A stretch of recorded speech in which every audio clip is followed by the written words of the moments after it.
여러분, 지난 2020년 코로나가 이제 극에 달했을 때 있지 않습니까? 그때 추석 연휴 때 전 국민의 가슴을 울리게 한 콘서트가 열렸어요. 여러분들은 잘 모르시겠지만 대한민국 어게인 2020이라는 이름으로 열린 나훈아 씨의 콘서트였습니다. 혹시 여러분 나훈아 씨 아십니까? 나훈아 씨 아세요? 우리 갈릴리도 알아요? 오, 알군요. 저는 우리 샬롬만 알 줄 알았는데 샬롬 알아요? 샬롬 모르는 것 같습니다, 그죠? 여러분, 나훈아 씨의 인기에 대해서 잘 모르는 것 같아서 잠깐 설명을 해드리면, 요즘에 우리 가수들 이렇게 라이벌 가수가 있나요? 라이벌 가수가? 제가 알아봤는데 잘 없더라고요, 요즘에는. 제가 어릴 때 중고등학교 시절에는 가요 톱10 뭐 이런 게 있었는데 5주 동안 1위를 하면 골든컵이라는 걸 받았어요. 그때 이렇게 라이벌처럼 김건모 나오면 신승훈 나오고 막 이런 적이 있었어요. 근데 제가 중고등학교 때 최고의 라이벌은 누구였냐면 H.O.T와 잭스키스였어요. H.O.T와 잭스키스. 우리 샬롬 지체들은 알죠? 좀 반응 좀 해주세요. 저기 대구에 가면 두류공원이라는 곳이 있는데, 제가 중학생 시절에 011 콘서트, 016 콘서트 이런 게 열렸어요. 혹시 압니까? 우리 갈릴리 지체들은 016이 뭔지 모르죠? 예, 016이 뭔지 모르죠? 우리 샬롬 지체들은 016 알죠? 우리 한참 썼던 거 아닙니까? 그죠? 018 뭐 이런 거 다 썼지 않습니까? 이동통신 번호가 지금은 다 010이지만 옛날에 SK가 011, 그리고 KT가 016, 뭐 LG가 018 이랬습니다. 그런 이동통신 회사의 콘서트가 열리면 제가 한 번씩 가곤 했어요, 친구들하고. 그러면 절반은 H.O.T, 절반은 잭스키스입니다. 풍선 색깔이 일단 다릅니다. 그래서 막 열띠게 그 가수가 나오면 응원을 하죠. 그리고 서로 싸우기도 합니다. 서로 싸우기도 하고 신경전을 벌이기도 하죠. 제 기억에 두류공원에서 강타가 계단 한 개 딱 내려오니까 우리 여학생들이 한 3명이 쓰러져 가지고 구급차가 와서 싣고 가고 이런 거 제가 봤었어요. 근데 여러분, 이 잭스키스 H.O.T 잭스키스보다 더 대단한 인기를 누렸던 게 사실 나훈아 씨였거든요. 우리 샬롬 지체들 중에 나 옛날에 H.O.T 팬클럽에 가입했었다 한번 손들어 보십시오. 혹시 없나요? 제가 있는 걸로 알고 있는데 우리 조숙현 자매 H.O.T 팬클럽, 예, 맞죠? 예. 제가 알기로 장우혁 팬이었던 걸 뭐 이렇게 막 하면서 옷도 사고 막 이랬던 걸로 제가 기억하고 있습니다. 여러분, 그런데 옛날에 나훈아 시대는요, 나훈아 남진이었거든요. 저 푸른 초원이 남진이고요. 그리고 청춘을 이게 나훈아 씨였어요. 예. 굉장히 라이벌이었는데 거의 팬클럽끼리 칼싸움이 일어날 정도로 정말 대단한 인기를 누렸어요. 그런데 이 나훈아 씨가 콘서트를 열게 되어진 거예요. 보통 나훈아 씨가 디너 콘서트 이런 콘서트를 열면 바로 지금도 티켓이 매진이 되어집니다. 근데 이때 나훈아 씨가 정말 코로나로 지친 이 대한민국 국민들을 위로한다고 무료로 KBS에서 이제 방송으로 24년 만에 콘서트를 열게 되어진 거예요. 이 방송의 특징은 뭐냐 하면 한 번만 딱 방송하고 자료를 남기지 않아서 재방송이 불가능한 방송이었습니다. 근데 이 방송을 저도 보지를 못했어요. 그런데 보고 싶은 거예요. 그런데 자료가 남지 않았어요. 그런데 유튜브를 살펴보니까 딱 한 곡만 자료가 남아 있어요. 그게 뭐냐면 2019년도에 나훈아 씨가 새롭게 발매한 이제 음반에 수록된 곡인데 테스형이라는 곡이에요. 여러분 혹시 아세요? 테스형. 들으면서 참 가사도 재미있고 노래 제목도 참 재밌다 이런 생각을 하게 되어졌습니다. 제가 전곡을 다 들어봤는데, 처음부터 끝까지 다 들어봤는데 이 노래를 들어보니까 한마디로 이런 겁니다. 인생 살기 너무 힘들다. 그리고 인생을 잘 모르겠다. 어떻게 살아야 될지. 테스 형이 네 자신을 알라라고 이야기했는데 그 질문도 사실은 대답하기가 너무 힘든 질문이다. 뭐 이런 등등의 이야기입니다. 그러면서 마지막 가사에 가면 이 나훈아 씨가 테스 형, 그러니까 소크라테스 형한테 묻고 있는 거예요. 뭐라고 묻냐면 이렇게 묻습니다. 먼저 가본 저 세상. 테스 형은 먼저 갔잖아요, 이제. 그죠? 소크라테스는 이 땅의 사람이 아니잖아요. 먼저 가본 저 세상 어떤가요, 테스 형? 가보니까 천국은 있던가요, 테스 형? 이라고 테스 형한테 물어요. 저는 이 가사를 보면서 그런 생각을 했습니다. 아니, 왜 이걸 테스 형한테 물을까? 일단 테스 형은 물어도 대답을 해줄 수 있어요, 없어요? 없어요. 왜요? 저 세상 같잖아요. 그러니까 대답을 해줄 수가 없어요, 우리에게. 테스 형이 너 자신을 알라라고 말했지만 테스 형도 자기가 자기 자신을 몰랐어요. 그리고 자기가 죽을 때에 자기가 천국 갈지 지옥 갈지 어디 갈지 자기도 몰랐어요. 그 모르는 사람한테 물어본다는 것 자체가 웃긴 거죠. 그러니까 여러분 있잖아요. 테스 형이나 우리나 사실 도찐 개찐이고 모르기는 매 한 가지라는 것입니다. 테스 형뿐만이 아니라 어떠한 위대한 인생도 사실 죽음 이후의 삶에 대해서 이야기해 줄 수가 없어요. 여러분, 아무리 대단한 사람이다 하더라도, 아무리 공부를 많이 하고 아무리 많은 경험이 있다 하더라도 죽어본 사람은 없거든요. 천국 갔다 온 사람 없거든요. 지옥 갔다 온 사람 없거든요. 한 번씩 간증하는 사람이 있는데 다 꿈에서 봤거나 이런 것들이지 실제로 갔다 온 사람은 없습니다. 그렇기 때문에 대답해 줄 수 없어요. 이 문제에 대해서 정확하게 대답해 줄 수 있는 분은 오직 예수 그리스도 한 분밖에 없습니다. 왜 그렇습니까? 오늘 본문에서 주님께서 이렇게 말씀하시죠. 내가 곧 길이요 진리요 생명이니. 내가 곧 길이고 진리고 생명이다 라고 주님이 말씀하셨기 때문입니다. 오늘 본문은 예수님께서 제자들을 향해서 너희는 마음에 근심하지 말라라고 말하면서 시작이 되어집니다. 왜 예수님께서 제자들에게 근심하지 말라라고 했을까? 간단합니다. 제자들이 근심했기 때문입니다. 자, 그러면 왜 제자들은 근심했을까? 오늘 본문 14장 이전에 13장을 보면 예수님께서 이상한 행동을 하십니다. 여러분 성경 있으시면 13장을 이렇게 한번 훑어보십시오. 13장에 가면 그 유명한 예수님께서 제자들의 발을 씻기시는 세족식이 등장하게 되어지죠. 예수님이 제자들의 발을 씻기십니다. 그러다가 예수님께서 너희들 중에 한 사람이 나를 팔 것이다 라고 이야기하면서 그 사람으로 가룟 유다를 지목하는 장면도 13장에 적혀져 있습니다. 또 예수님께서 13장 33절을 보면 좀 이상한 말씀을 하세요. 개역 개정보다 공동 번역이 조금 더 이해가 편할 것 같아서 공동 번역 버전으로 우리가 준비해 봤는데 우리 한번 읽어보도록 하십시다. 13장 34절 시작. 나의 사랑하는 제자들아, 내가 너희와 같이 있는 것도 이제 잠시뿐이다. 내가 가면 너희는 나를 찾아다닐 것이다. 일찍이 유대인들에게 말한 대로 이제 너희에게도 말하거니와 내가 가는 곳에 너희는 올 수 없다. 예수님께서 어디로 간대요? 어디로 가는데 제자들은 그곳에 따라올 수가 없다라고 예수님이 말씀하십니다. 예수님은 제자들에게 이상한 행동을 하세요. 발을 씻기시고 또 가룟 유다가 자기를 팔 것이다 라고 이야기를 하시고 또 예수님은 어디로 떠난다 라고 계속 말씀을 하세요. 제자들이 불안했을까요? 안 불안했을까요? 불안하죠. 이상한 행동에다가 이상한 말. 여러분 예수님을 3년 동안 제자들은 쫓아다녔어요. 그냥 쫓아다닌 게 아닙니다. 성경을 보면 배와 그리고 그물과 그리고 가족들, 부모를 다 버리고 예수님을 쫓아다녔습니다. 이제 로마 정부를 뒤집고 혁명의 성공을 이루어서 눈앞에 이제 자신의 혁명 정부를 세울 수 있는 상황까지 다다랐어요. 그런데 예수님께서 어디를 가신대요. 누가 나를 배반하신대요. 그리고 제자들은 예수님의 가신 곳에 따라올 수 없다라고 계속 이야기를 합니다.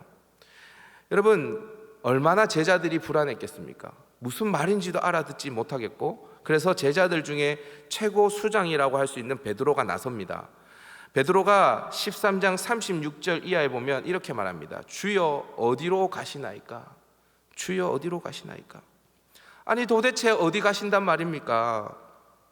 그랬더니 예수님께서 그렇게 말씀하시죠. 내가 가는 곳에 내가 지금은 따라올 수 없으나 후에는 따라오리라 라고 말씀하십니다.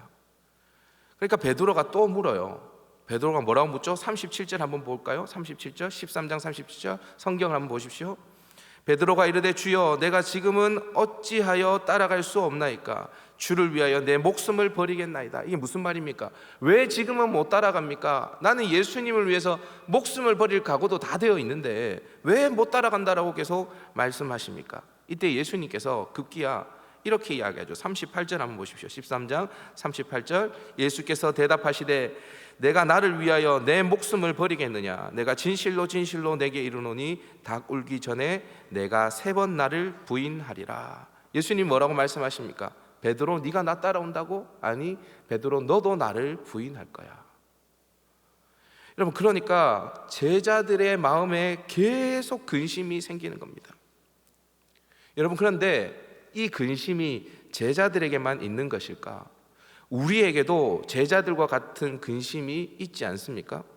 여러분 우리는 머리로 예수님께서 우리와 늘 함께 하신다, 임마누엘, 늘 동행하신다, 내 우편의 그늘이 되신다, 그래서 하나님께서 예수님께서 늘 나와 함께 하신다라는 것을 우리는 알고 있는 사람들이에요. 믿고 있는 사람들이에요.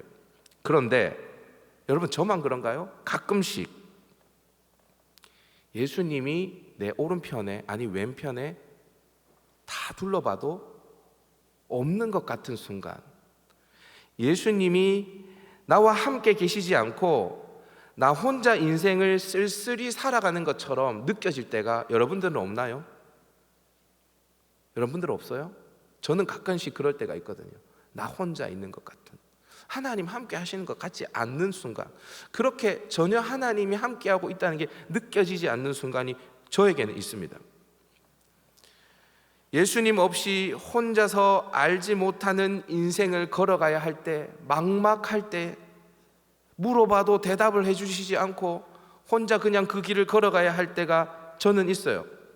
그래서 근심을 한가득 이고 내 인생을 걸어갈 때가 있습니다. 이런 예수님께서, 이런 우리들에게 예수님께서 말씀하세요. 우리 다시 한번 1절 말씀 읽어볼까요? 1절 시작. 너희는 마음에 근심하지 말라. 하나님을 믿으니 또 나를 믿으라. 너희는 마음에 근심하지 말라. 하나님을 믿으니 또 나를 믿으라. 근심이 많은 이 세상, 그래서 앞을 알지 못하는 우리의 인생이 근심하지 않으려면 어떻게 해야 될까? 저를 한번 따라해 보도록 하십시다. 하나님을 믿으니 하나님을 믿으니 또 나를 믿으라. 또 나를 믿으라. 여러분 오늘 본문 우리가 14장을 읽고 있는데요, 요한복음 14장은 15장 16장과 더불어서 예수님의 다락방 강화라고 불리는 아주 중요한 설교 중에 하나입니다. 우리 조인식 목사님께서 지금 산상수훈 말씀을 계속 전하고 계시지 않습니까?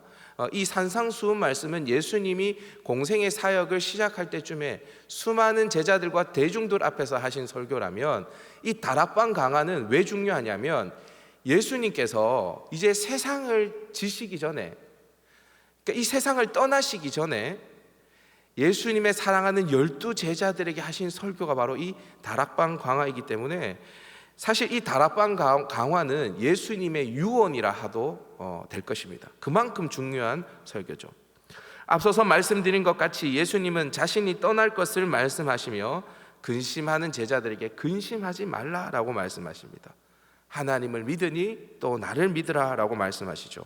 여러분 이 말을 곱씹어 보세요. 잘 곱씹어 보십시오. 근심하고 믿음을 이야기합니다. 너희는 마음에 근심하지 말라. 하나님을 믿으니 또 나를 믿으라 라고 이야기를 합니다. 근심과 믿음, 여러분 이 근심과 믿음은 서로 반비례합니다. 시소 게임과 같아요. 우리에게 근심이 많다는 것은 무엇이냐면 믿음이 없다는 것입니다. 그러면 우리에게 근심이 사라지게 하려면 근심을 하지 않으려고 노력하면 되는 것이 아니라 우리가 하나님을 믿으면 근심하지 않게 되어집니다. 이게 시소 게임과 같아서 근심과 믿음은 계속 반비례하여서 작용하게 되어집니다. 여러분 그런데 한번 고민해 보십시오. 사실 지금 이 시점, 그러니까 예수님께서 세상을 떠나야 하는 시점, 제자들의 발을 씻기면서 가룟 유다가 나를 팔 것이다, 그리고 나는 이제 대제사장 손에 넘겨져서 십자가를 질 것이다, 예수님이 이제 십자가를 지셔야 하는 그 순간에 사실 가장 근심이 몰려올 사람은 누구입니까? 제자들입니까? 예수님입니까? 예수님이죠, 예수님. 그런데 예수님은 제자들을 향해서 근심하지 말라라고 하십니다. 그럼 도대체 제자들은 무엇 때문에 근심하는 것일까? 제자들의 근심의 근원에는 무엇이 있을까? 여러분, 제자들이 예수님이 십자가를 진다고 하니까 우리 예수님 이렇게 죽으시면 안 되는데 예수님이 당할 고통 때문에 근심하는 것 같습니까? 아니면 제자들이 예수님과 3년 동안 동행했는데 그 듬직한 대장이 떠난다고 하니까 그 대장이 없는 인생을 어떻게 살아야 될까? 너무 근심이 몰려왔을까요? 그것 때문에? 아니요. 제자들의 근심의 근원은요, 예수님이 죽으시면, 예수님이 떠나시면 이제 우리는 어떡하냐? 이 빈털터리로 어떡하냐? 아무것도 얻은 게 없는데 지금 이 혁명 정부에서 좌의정 우의정 자리도 하나 받지 못했고, 그렇다고 돈을 얻은 것도 아니고 명예를 얻은 것도 아닌데 예수님께서 이대로 떠나버리시면 우리는 도대체 이제 앞으로 어떡하나? 이게 제자들의 근심이었죠. 지극히 자기 중심적인 굉장히 이기적인 근심이었습니다. 근데 여러분, 이 제자들의 근심을 사실 우리도 이 정도 수준의 근심을 하면서 살아가고 있지 않습니까? 여러분의 근심의 이유는 무엇입니까? 저 영대 캠퍼스에 믿지 않는 영혼들을 향한 근심입니까? 여러분들 직장과 여러분들의 삶의 현장에서 예수님을 알지 못하는 사람들을 바라보면서 여러분들은 근심하십니까? 아니면 저 우크라이나 땅에 죽어가는 영혼들, 그 사람들을 위해서 여러분들은 밤잠을 지새우고 계십니까? 여러분들은 무엇 때문에 근심하고 계십니까? 사실 저와 여러분들 대부분의 근심은 무엇을 먹을까? 무엇을 마실까? 무엇을 입을까? 결혼은 누구와 언제 어떻게 할까?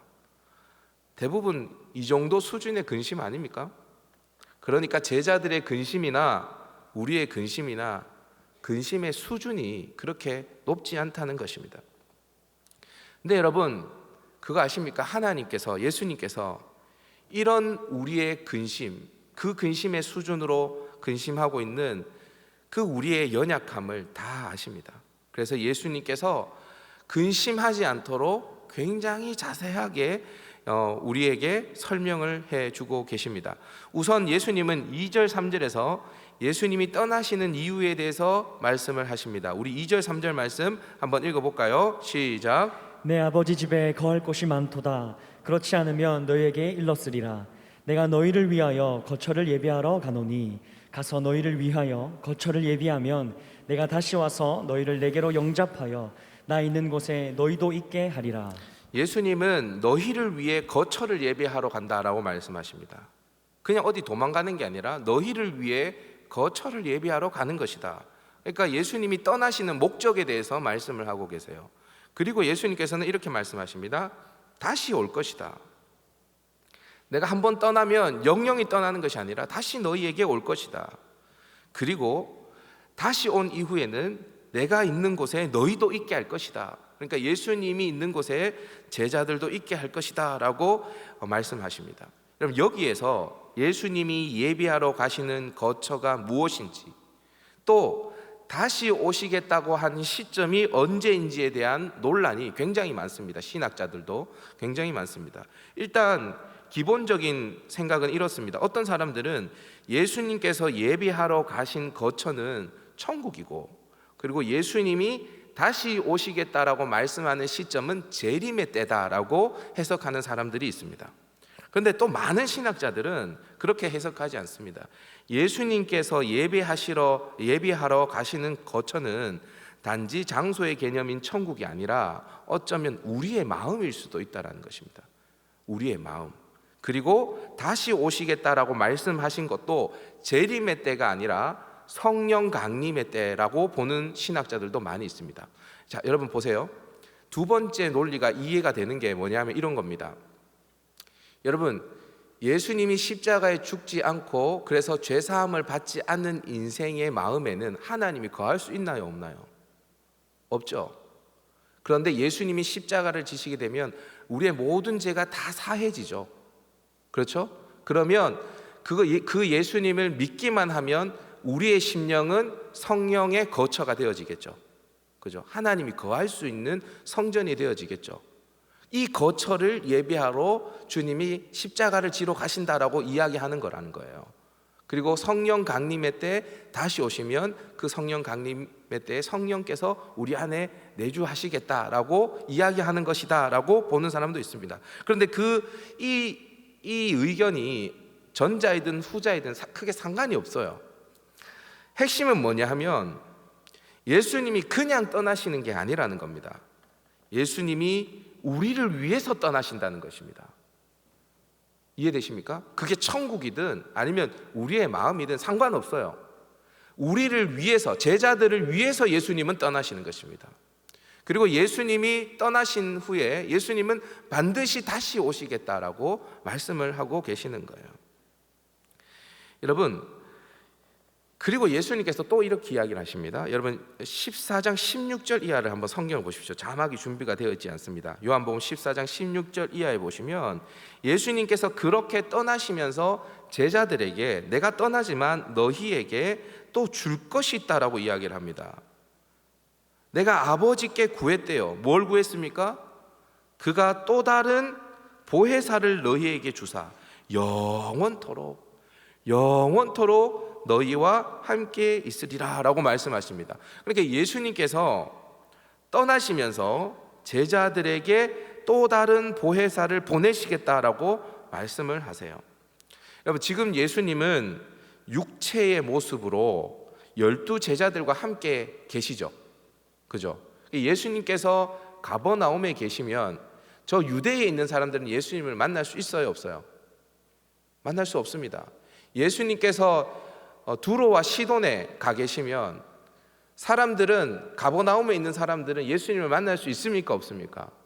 만날 수 없습니다. 예수님은 하나님의 아들이셨지만 육체로 계셨기 때문에 분명히 공간에 갇혀 있는 부분이 있었습니다. 시간과 공간에 갇혀져 있었죠. 그런데 예수님 십자가 사건 이후에 이제 시간과 공간을 초월해서 예수님의 제자들과 함께 계실 수 있습니다.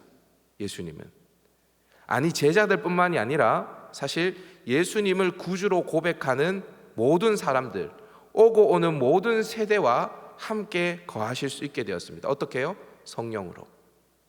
지금 우리 가운데도 성령 하나님이 거하시는 줄 믿습니다. 세대를 초월했죠. 시간을 초월했죠.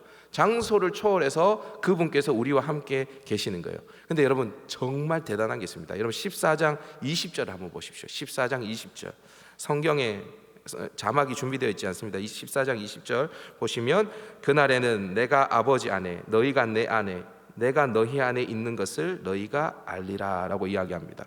여러분 이게 무슨 말인지 아세요? 자 보세요. 예수님이 우리와 함께 계시지 않고요, 함께 계시는 수준이 아니에요. 예수님이 우리와 함께 계시는 수준이 아니라 이제는 어디에 계신다는 것입니까? 어디에 있다고요? 내가 너희 안에, 너희가 내 안에. 이게 무슨 말입니까? 우리가 주님 안에, 주님이 우리 안에. 이게 무슨 말입니까? 연합을 이야기하는 것이죠. 연합. 완전히 그냥 함께하는 정도가 아니라 하나됨을 이야기하는 것입니다. 그러니까 우리와 예수님, 우리와 성령님이 하나 되는 것입니다. 어떻게 해요? 예수님이 떠나심으로 그 일이 일어난다는 것입니다. 따라서 근심할 필요가 없다는 것입니다. 하나님을 믿고 또 나를 믿으라 라고 우리 주님이 말씀하십니다. 우리 하나님은 절대로 우리를 고아와 같이 버려두시는 하나님이 아니십니다. 우리 하나님은 우리에게 또 다른 보혜사를 주시는 좋으신 하나님이십니다. 여러분에게 어떤 근심이 있으십니까? 하나님을 믿고 또 예수님을 믿을 수 있기를 바랍니다. 그러면 저와 여러분의 모든 근심이 사라질 줄 믿습니다. 아멘. 자, 그런데 예수님께서 아무리 이렇게 다시 오신다, 또 다른 보혜사 성령을 보내주신다, 떠나지 않고 너희와 함께 연합되어질 것이다, 내가 너희 안에 너희가 내 안에 있을 것이다 라고 예수님이 말해도 이 말이 잘 안 믿어지면 어떡하죠? 이 말이 잘 안 믿어질 수 있잖아요. 그래서 이 예수님의 말보다 이 예수님의 말보다 사실 내 앞에 있는 자그마한 이 문제가 더 크게 다가와서 근심에 근심을 더하고 살아갈 수 있잖아요. 그렇지 않나요? 우리가 그렇게 대단한 믿음을 가진 사람이 아니니까. 이런 우리들에게 우리 주님께서 이렇게 말씀을 하세요. 저를 한번 따라해 보십시다. 내가 곧 길이요 내가 곧 길이요 진리요 생명이다. 생명이다. 여러분, 내가 곧 길이요 진리요 생명이다라는 이 말은 두 가지 관점으로 해석할 수 있는데 정신 바짝 차리고 들어야 됩니다. 첫째는 예수님이 진리와 생명에 이르는 길이다라는 의미로 해석할 수 있고, 둘째는 예수님께서는 길인데 그 길은 진리이며 생명이다라고 해석할 수도 있어요. 다시요. 첫 번째는 예수님이 진리와 생명에 이르는 길이다라고 해석할 수도 있고, 둘째로 예수님께서는 길인데 그 길은 진리며 생명이다라고 해석할 수도 있어요. 똑같은 말인 것 같은데 다릅니다. 여러분 정신 차리고 들으시면 다른 이야기입니다. 그런데 무엇인지 정확하게 알 수는 없지만 문맥을 고려할 때 여기에 핵심은 뭐냐면 예수님은 길이다라는 것입니다. 예수님은 길이다. 그리고 오직 그 길을 통해서만 아버지께로 갈 수 있다라는 것이 정확한 해석이라고 볼 수 있습니다. 예수님을 통해서만 진리에 이를 수 있고 또 그 길을 통해서만 생명에 이를 수 있고 오직 그로 말미암아 아버지께로 갈 수 있다라고 예수님은 말씀을 하고 있어요. 영어 성경도 보면 I am the way, the truth and the life 이렇게 되어 있습니다. 그러니까 정관사 더를 붙여서 유일한 길, 그죠? 유일한 진리, 그리고 유일한 생명임을 예수님께서는 말씀하십니다. 이걸 가리켜서 기독교의 유일성, 그죠? 복음의 진리의 어떤 유일성을 이야기를 할 수 있는데 많은 사람들이 이걸 보고 기독교는 매우 독선적이다, 너무 자기만 옳다라고 이야기한다, 나머지 모든 종교들에 대해서 다 부정한다, 어디로 가든지 서울로 가면 되지 않는가라고 말하면서 기독교의 이 진리에 대해서 비난합니다. 제가 대학 시절에 저희 아버지가 갑자기 저를 부르더니만 서울 여행을 가자고 이야기하는 겁니다. 여러분 저는 아버지와 그렇게 친하지 않았습니다. 여러분 그 세상에서 정말 힘든 것 중에 하나가 뭐냐면 친하지 않은 아버지와 같이 그 고속버스를 타고 한 4시간 이동하면 정말 불편합니다. 서로 말할 것도 없고 눈빛을 어디에 둬야 될지도 모르겠고 굉장히 불편한 상태로 고속버스를 타고 서울에 올라갔습니다. 근데 아버지가 그래요. 저보고 데리고 다니고 싶은 데가 있대요. 그래서 따라다녔습니다. 제가 첫 번째 갔던 게 뭐냐면 여의도 순복음교회였습니다. 여의도 순복음교회. 그리고 저희 아버지가 두 번째 저를 어디로 데리고 가셨냐면 명동 성당에 데리고 가셨습니다. 그리고 세 번째 조계종, 절이죠, 절. 거기에 데리고 가셨어요. 기독교, 천주교, 불교의 주요 교회, 성당, 절을 쭉 둘러보시고 아버지께서 저에게 이렇게 말씀하셨습니다. 세상에는 이렇게 다양한 종교가 있다. 꼭 기독교만 옳은 것이 아니다.